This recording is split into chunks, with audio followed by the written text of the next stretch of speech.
মানুষ পাহাড় কেটে রাস্তা বানিয়েছে, বন কেটে শহর গড়েছে, নদীর পথে বাঁধ দিয়েছে।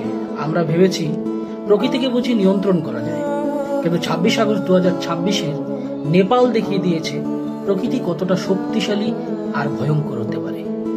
হিমবাহ ভেঙে নদীর পথ আটকে যায়, পরে সেই প্রাকৃতিক বাঁধ ভেঙে নেমে আসে প্রচন্ড জলধারা। ক্ষতিগ্রস্ত হয় রাস্তা, সেতু, বাড়িঘর আর বিদ্যুৎ কেন্দ্র।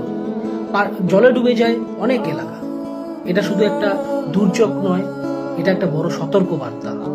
পাহাড় কাটা, বন উজাড়, নদী দখল, অপরিকল্পিত নির্মাণ আর বৈশ্বিক উষ্ণায়নের কারণেই হিমালয় আজ বড় ঝুঁকিতে। তাই প্রশ্নটা শুধু প্রকৃতি কেন প্রতিক্রিয়া দেখালো তা নয়, প্রশ্ন হলো আমরা প্রকৃতির সঙ্গে কি করেছি। প্রকৃতি আমাদের শত্রু নয়, কিন্তু তার ভারসাম্য নষ্ট করলে ফল ভয়াবহ হতে পারে। নমস্কার।